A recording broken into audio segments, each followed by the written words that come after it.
여러분, 성공의 바로 그 정점에서 오히려 모든 걸 잃을 수도 있다면 믿어지시나요?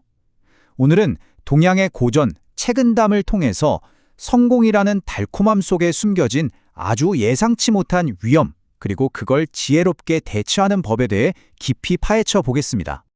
자, 우리 한번 솔직하게 스스로에게 물어볼까요? 내 인생에서 가장 크게 넘어지기 쉬운 순간은 과연 언제일까요? 사업이 막 어려워졌을 때? 아니면 건강에 갑자기 큰 문제가 생겼을 때일까요? 정답은 정말 놀랍게도 바로 모든 게 완벽하게 잘 풀리고 있을 때입니다. 모든 게 순조로울 때가 가장 위험하다니 이 역설적인 지혜가 바로 고전 책은담이 우리에게 주는 핵심적인 가르침입니다. 자, 그럼 첫 번째 이야기로 들어가 볼까요? 위험이라는 건요, 어느 날 갑자기 짠 하고 나타나는 게 아니에요. 오히려 성공이라는 따뜻하고 안락한 이불 속에서 아주 조용히 자라난다고 책은담은 경고하고 있습니다. 왜 그런지 한번 자세히 들여다보죠. 바로 이 비유가 핵심인데요. 역경, 그러니까 힘든 시간은 마치 대장간의 망치가 뜨거운 쇠를 계속 두들겨서 단단하게 만드는 것과 같다는 거죠. 우리를 더 강하고 기민하게 만듭니다.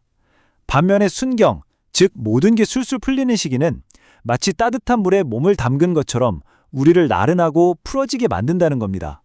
정신적으로 탁 풀려버리니까 방심하게 되는 거죠. 바로 그때 위험이 싹 트는 겁니다. 그렇다면 이런 방심이나 안일함이 우리 현실에서는 구체적으로 어떤 모습으로 나타날까요? 성공의 함정은 보통 이 세 가지 영역에서 가장 먼저 고개를 듭니다. 바로 돈, 관계, 그리고 건강이죠. 첫 번째 함정, 바로 돈입니다.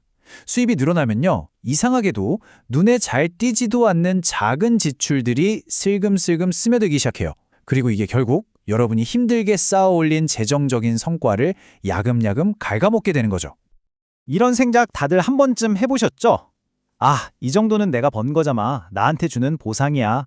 이렇게 스스로를 합리화하면서 생활 수준을 아주 조금씩 올리기 시작하는 거예요. 매일 마시는 커피 한 잔, 가끔 하는 외식, 소소한 쇼핑, 이런 작은 것들이 모여서 나중에는 걷잡을 수 없는 큰 구멍을 만들어 버립니다. 해결책은 아주 명확해요. 수입이 늘었을 때 라이프 스타일을 업그레이드 하기 전에 저축이나 투자 비율을 먼저 높이는 겁니다. 생활 수준은 그대로 유지하고요. 이게 바로 장기적으로 봤을 때 진짜 경제적 자유에 훨씬 더 빨리 도달하는 사람들의 공통적인 비밀입니다. 자, 두 번째 함정은 관계에서 나타납니다.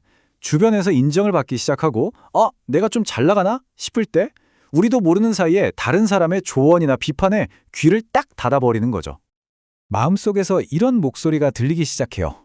내가 제일 잘 알아. 성공한 건 나잖아. 직장에서, 심지어는 가정에서도요. 내가 이만큼 성과를 냈는데, 내가 이 집안을 일으켰는데, 이런 생각이 쌓이다 보면 어느새 다른 사람을 존중하는 마음은 사라지고 오만함만 남게 되는 겁니다. 이 무서운 함정을 피하는 구체적인 방법이 있어요. 바로 말하란 습관을 바꾸는 겁니다. 누가 무슨 의견을 내면 일단 그 말에도 일리가 있네요 라고 인정해 주는 거예요. 그리고 매일 밤 잠들기 전에 오늘 내가 고마워해야 할 사람이 누구지? 하고 떠올려 보는 거죠. 이게 별거 아닌 것 같아도 장기적인 성장을 위한 핵심 열쇠입니다. 자, 마지막 세 번째 함정. 이건 건강과 습관에 관한 이야기입니다. 모든 게 다 잘 풀리고 순조로우면요, 신기하게도 우리를 그 성공으로 이끌어줬던 그 기본적인 규칙들 있잖아요. 그게 더 이상 꼭 지켜야 할 필수가 아니라 해도 그만, 안 해도 그만인 선택사항처럼 느껴지기 시작합니다. 이런 속삭임에 넘어가기 쉽죠? 야, 이번 달 실적 대박인데 오늘 밤에 좀 늦게까지 놀고 운동은 하루쯤 쉬어도 괜찮겠지? 바로 이 하루쯤은 괜찮겠지라는 생각이 수면, 식습관, 운동 같은 우리 삶의 기둥을 무너뜨리는 첫 번째 균열이 되는 겁니다. 성공이 준 여유가 오히려 자기관리에 독이 되는 거죠. 이 함정에 대한 해결책은 바로 최후의 보루를 만드는 겁니다.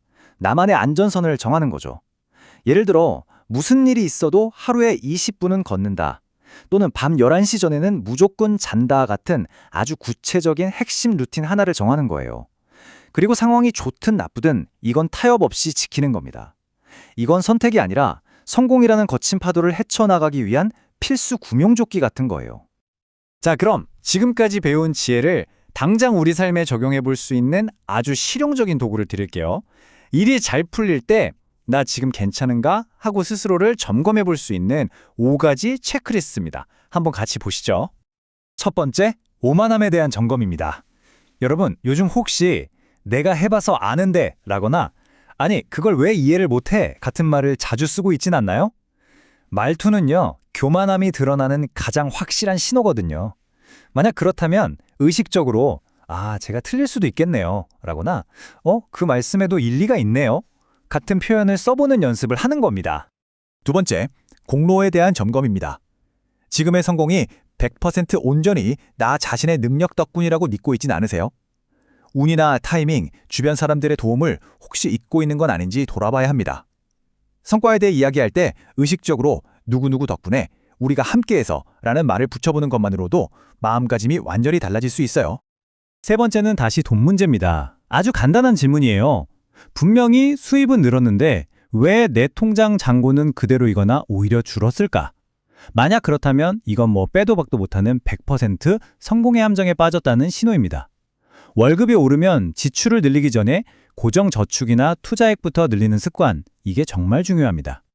네 번째, 원칙에 대한 점검입니다. 모든 게 무너지는 시작점은 바로 이번 한 번만이라는 작은 타협에서 비롯됩니다.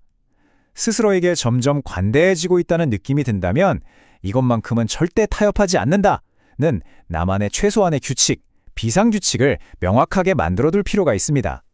자, 마지막 점검 항목입니다. 누군가에게 칭찬을 들었을 때 여러분의 마음속 첫 번째 목소리는 뭔가요? 당연하지. 나도 알아. 인가요?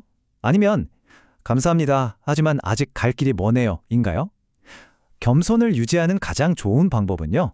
칭찬은 기분 좋게 받되 동시에 혼자 조용히 내가 앞으로 보완해야 할 점이 뭐지? 하고 되새겨보는 겁니다. 자, 이제 진단은 끝났습니다. 이제 행동으로 옮겨야죠. 이 수백 년 된 지혜를 오늘 여러분의 삶에 바로 적용할 수 있는 구체적인 행동 계획 3가지를 제안해 드릴게요. 이 3가지 오늘 꼭 한번 실천해 보세요. 첫 번째는 성찰입니다. 과거에 내가 정말 잘 나갔을 때를 한번 떠올려 보는 거예요. 그리고 그때 내가 놓쳤던 방심의 신호, 안일함의 신호가 뭐였는지 곰곰이 생각해 보는 거죠. 두 번째는 평가입니다. 지금 내가 가장 성공을 거두고 있는 영역이 어딘가요? 바로 그곳에서 스멀스멀 피어오를 수 있는 위험 신호를 미리 한번 찾아보는 겁니다. 그리고 마지막, 가장 중요한 실행입니다. 오늘 하루 딱 한 번, 평소 같으면 그냥 무시하고 넘겼을 조언이나 잔소리를 끝까지 진지하게 들어주는 작은 겸손을 실천해보는 건 어떨까요? 마지막으로 이 문장 하나는 꼭 기억해 주셨으면 좋겠습니다. 성공은 끝이 아닙니다. 결승선이 아니라 진짜 시험이 시작되는 출발선이라는 것을요. 성공은 달콤한 보너스 기간이 아니라 겸손과 절제라는 더 어려운 과목을 치러야 하는 진짜 시험 기간인 셈이죠. 결국 가장 잘 나갈 때 스스로를 다잡고 경계하는 사람이야말로 아주 오랫동안 그 빛을 잃지 않는 진짜 승자가 될 수 있을 겁니다.